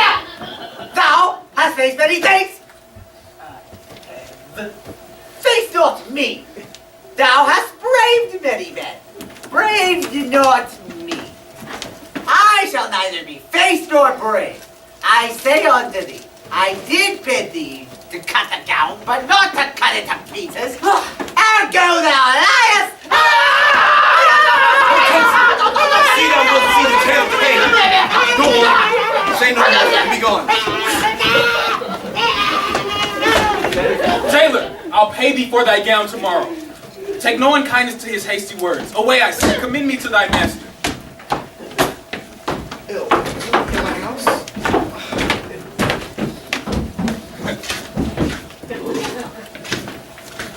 Come, Kate. We will unto thy fathers, even in these honest, mean habiliments. Our purses shall be poor, our garments not as poor, but it is the mind that makes the body rich. For is the jay more precious than the lark because his feathers are more beautiful? Or is the adder better than the eel because his painted skin contents the eye. Oh, no, Kate, thou art not the worst. For this poor furniture and mean array, if thou count shame, lay it on me.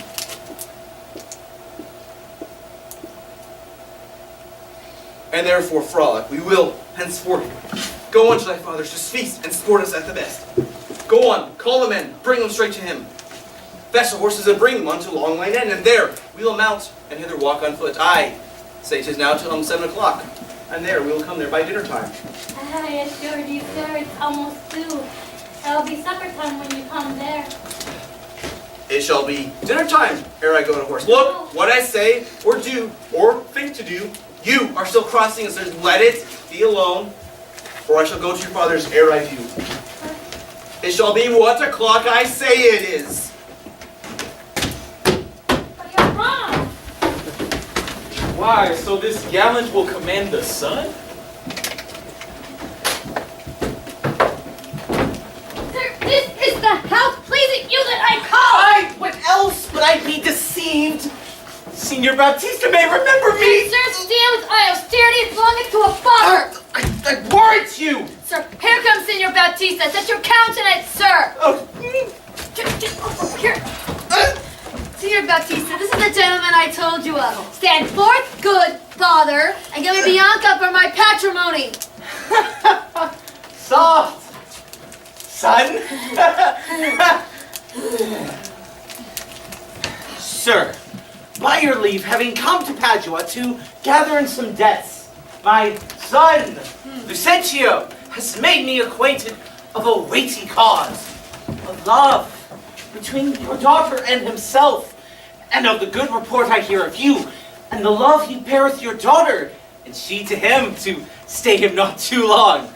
I am content in a good father's care to have them matched, if it please you like, no worse than I, upon some agreement. Me shall find you ready and willing with one consent to have her so bestowed. For curious, I cannot be with you, Senor Bautista, of whom I hear so well. Sir, pardon me what I have to say. Your plainness and your shortness please me well. Right who is your son Lucencio here, doth love my daughter, and she loveth him, or what resemble did build their affections. And therefore, if you say no more than this, that like a father you should supply a dower, the match is made, and all is done. Your son shall have my daughter with consent. Thank you, sir. Do you know where we shall be happy when such assurance taken and either part agreement stand? Not in my house, Lucencio, for you know, pictures have ears, and I have many servants. Besides, old Gremio is hearkening still, and happily we might be interrupted. Sir, send for your daughter by your servant here. I shall send my man to fetch the scrivener presently. It likes me well. Cambio, file you home, and bid Bianca make her ready straight. And if you will, tell what had happened. Lucencio's father is arrived in Padua, and how she's like to be Lucencio's wife. I hope and wish you will with all my heart. Senor Baptista, one mess is like to be one cheer. Councillors will better it in Pisa. I follow you.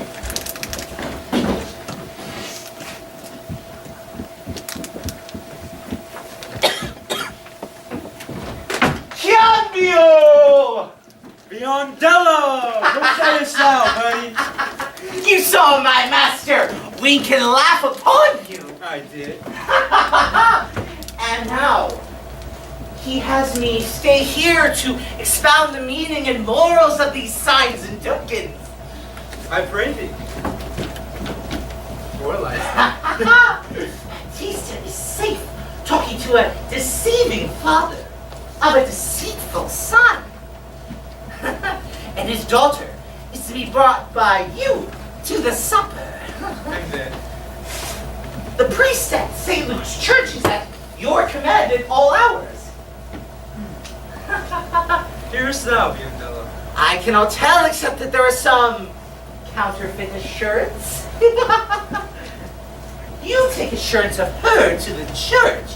Take the priest, a clerk, and a few honest witnesses. If this not be what you look for, I have nothing else to say except bid Bianca farewell forever and a day. All right, say so. I cannot tarry. I know a witch that was married in an afternoon on her way to the garden to pluck some parsley to stuff a rabbit. And so may you, sir. And so would you, sir. I shall make the priests come against you. Come with your appendix.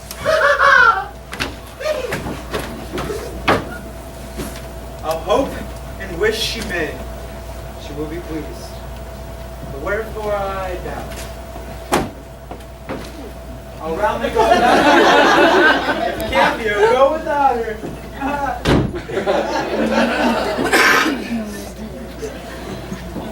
Come, once more unto thy fathers. Ah, how bright and goodly shines the moon. The moon, the sun, there's no moonlight now. I say it is the moon that shines so bright. But I know it's the sun that shines so bright. Now, by my mother's son, and that is myself, it shall be moon or star or what I list, or ere I journey unto your father's house. Look, everyone were crossed and crossed, nothing but crossed. Say as he says, or we shall never go. Since we're so far from it shall be moon or sun or anything you please. If you wanted to call it a rush candle, then it shall be so for me. I say it is the moon. I know it's the moon. Then the highest is the sun. Then it's the blessed sun, but it's not the sun when you say it is. And the moon changes even with your mind. Whatever you want to call it, it shall be for Katerina. Petruchio, go thy ways, the field is won. Forward, forward, thus bold should run, and not unluckily against the Valius. But soft, what company is here? Good morrow, fair maiden. Where away? Come, Kate, and tell me truly too. Hast thou ever beheld a fresher gentlewoman? What are you talking about? What war of white and red does span within her cheeks? What stars do become the heavens as the two eyes that become her heavenly face? Once more, fair maiden. Good day to thee. Come, Kate, and embrace her for her beauty's sake.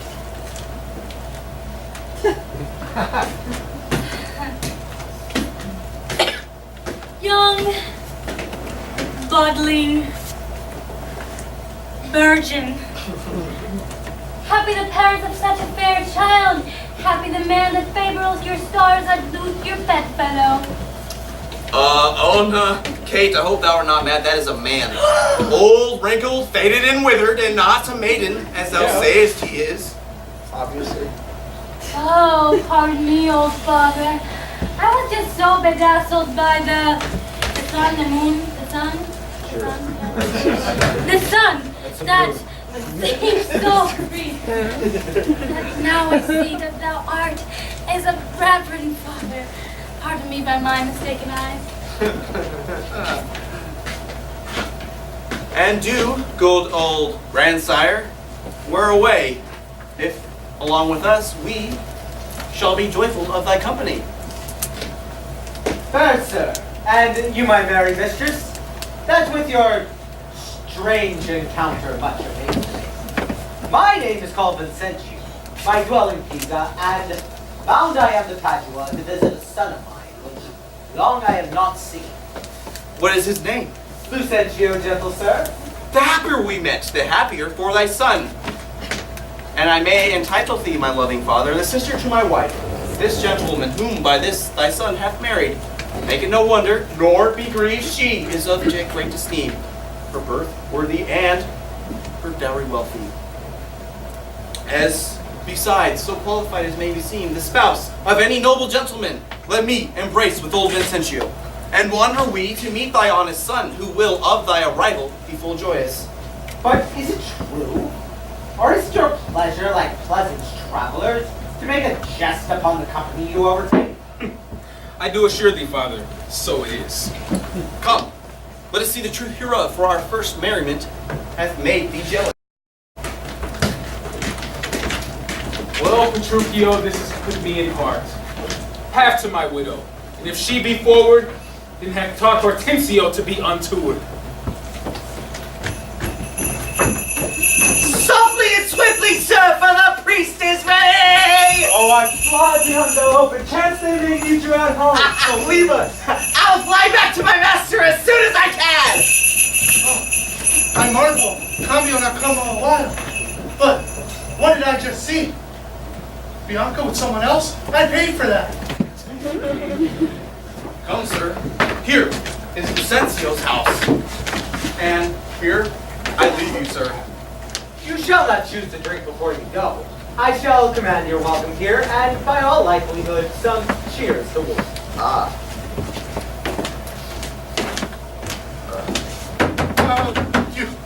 You best knock louder. They're busy within. Stop knocking! Beg your pardon. Winning.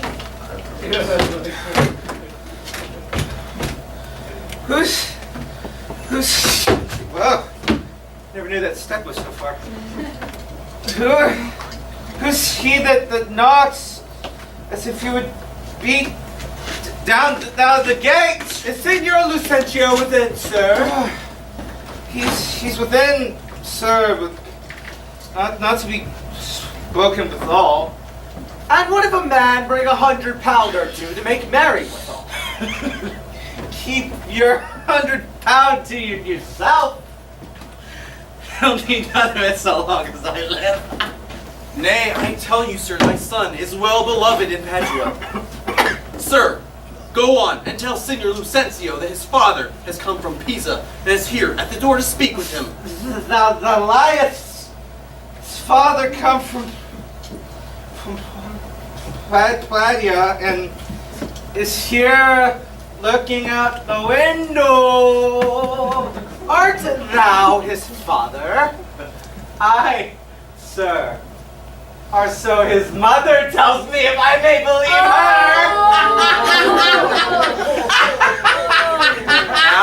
Now that is flat knavery to take upon you another man's name. Lay hands upon the villain.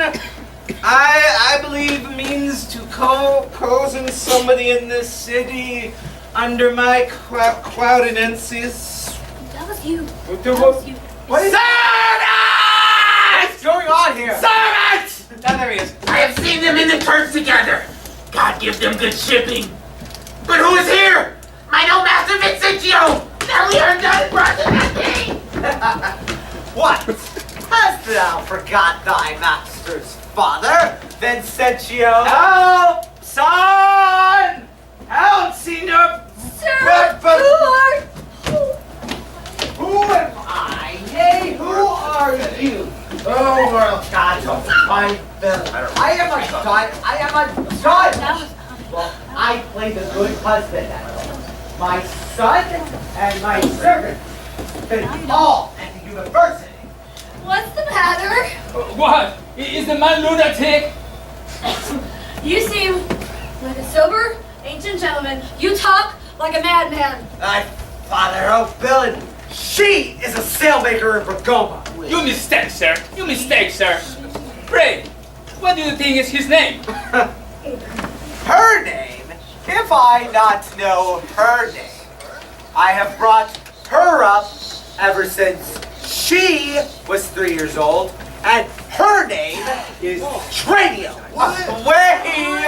Away, mad ass!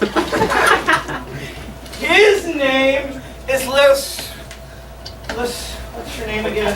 Lucencio! Lepanio! And he is my only son, an heir to the land of me, Senor I don't remember. Oh, Lucencio! She who hath murdered her bastard. Oh, my son. My son. Tell me, thou villain, Where is my son Lucentio? Yes! Carry this man to the jail! Take him to the jail! Carry me to the jail. Stay, officer! I dare swear that this is the right Vincentio. Talk not, Signor Gremio. I say he shall go to prison. Take heed, Senor Baptista. Lest you get Coney Cash in all this business, he shall not go to prison, because like I said before, he is the right Vincentio! Swear, if thou darest. Nay, I dare not swear it! Now, best to say, I am not Lucentio. No! Where are you No! going? I know thee to be Sir Lucentio! Away with the daughter! To the jail with him! Thus, strangers must be hailed and abused, O macho felon! Oh, what a day, what a day. Oh, I must forswear unless we're all in there. Pardon, sweet father. Lives my sweet son? Pardon, dear father. How has that offended? Where is Lucentio? Here is Lucentio, Yes! the right son to the right Vincentio, who thy daughter marriage made thine honor. Where is that damned villain Shrew? Thou who hast faced and braved me in this matter so. Why?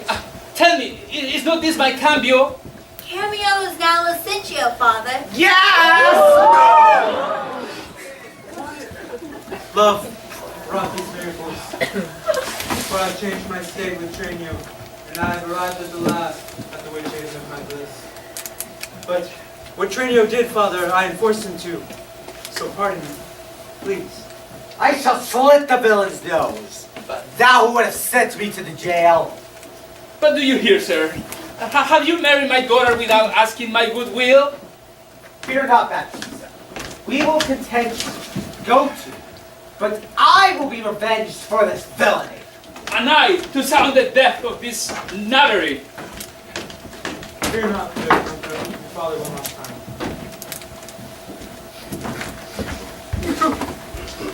My cake is dough!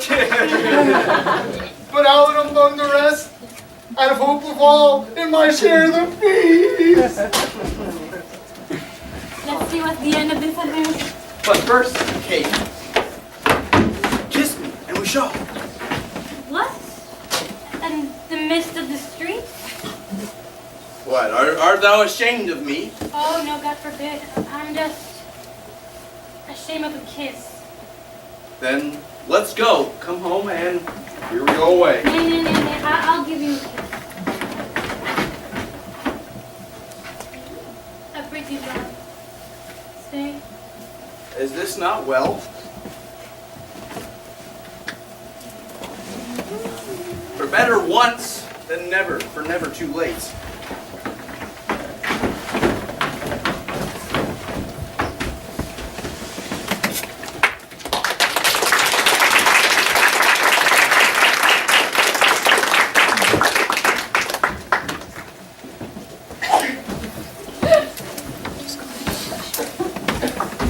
At long last, our jarring notes agree, and we can smile at escapes and perils overblown.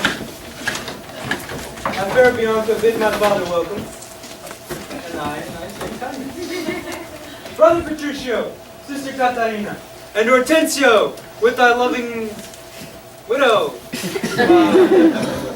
Feast with the best, and welcome to my house. For now, we will sat and cheat. Eat. I pray you, sit. Nothing but sit and eat and eat. Padua affords this kindness, Son Petruchio. Padua affords nothing but what is kind. For both our sakes, I would Edward were true. It seems Hortensio is afeard of his widow. And never trust me if I be afeard. You are sensible, yet you miss my meaning. Hortensio is afeard of you. Oh, he is giddy that thinks the world turns around. Mistress, what do you mean by that? That he is conceived by me. Conceived by me. Huh. How likes Hortensio that? My mistress says, thus she conceives her tale. Very well mended. Kiss him for that, widow. Mistress, you say that the world turns round. What do you mean by that? I mean that your husband is troubled with a shrew. Oh. That has to do with my husband. Whoa. And now, lady, you understand my meaning. A very mean meaning. Right. I mean you. Oh. And I mean respecting you! To her, Kate! To her, widow! 100 crowns, my Kate, just put her down. That's my office. Spoken like an officer, huh? How let's review these quick-witted folks? They butt well together, sir. Wake is my mistress. Yes. But I think I'm going to go back to sleep. No. Thou shalt not, since you have just begun. Come. Bitter jester, chief, huh? Want a joke? Here. Here's a joke. Get out.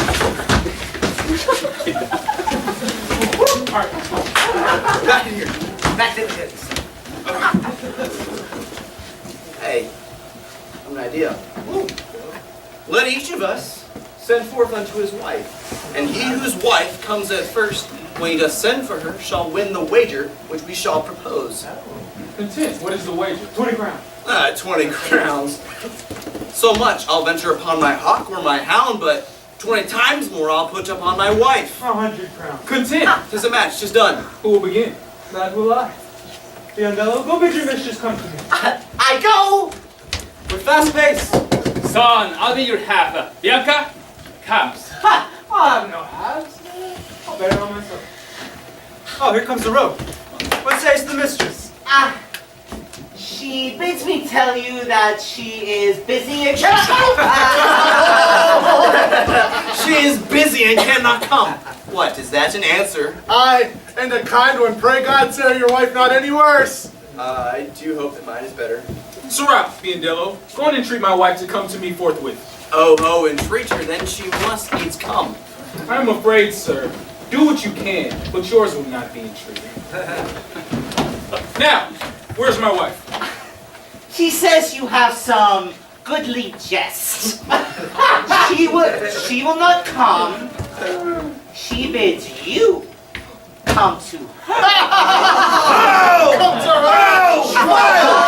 Intolerable, not to be endured! Oh, man. Hey, Rubio, go fetch thy mistress. Tell her I command her to come to me. I know her answer. What is that? She will not come. She will not come. She will not come. The fouler fortune mine, and there an end. Now, but by holiday, here comes Katarina. What? Well, sir, you asked for me? Yeah. Where's your sister and Hortensio's wife? They're charling in the parlor, sire.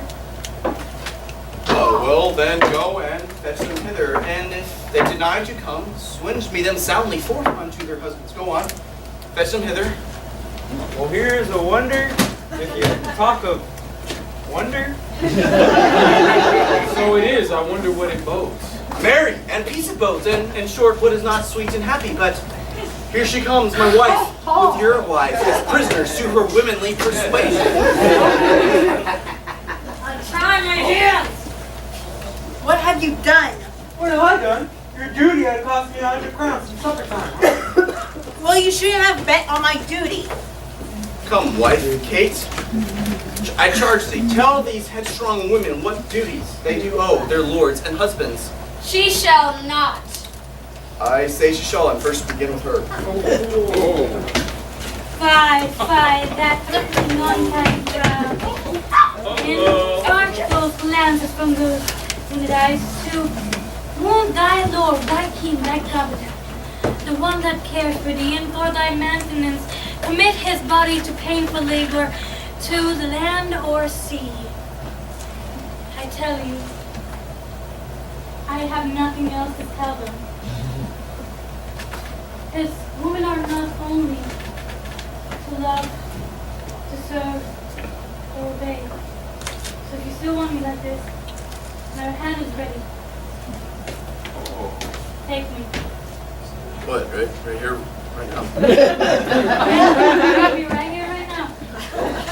All right, there's a wench. Come and kiss me, Kate. Let's go to the bridal chambers. 'Twas I that won the wager, yet you were in the white. And as God's winner, I bid you all good night. Training?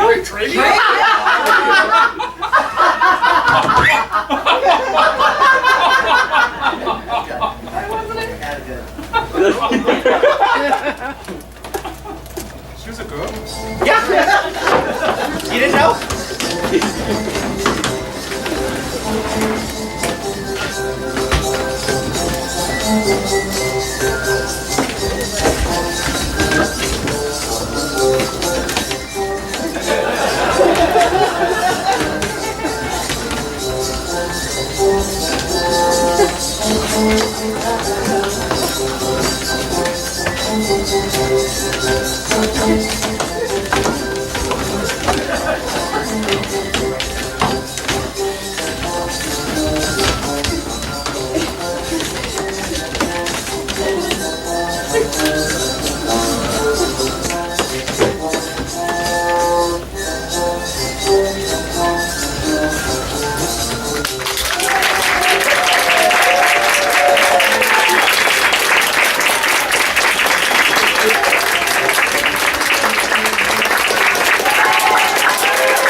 Thank you for joining us on ACT's Taming of the Shrew. We're really happy to see each and every one of you, and grateful for you joining us today. As some of you know, ACT provides a scholarship to children who can't afford to study theater. We're really fortunate that you came out to show your love and appreciation for theater. And we want to pass that love and appreciation on to the next generation of actors. We're very fortunate that you have joined us today. And I already read that, yeah. It's okay, it's the last show. Oh, so we'll have this bucket here. So if you have dimes, gold, land, or anything you're willing to give, we'll be right here. Thank you.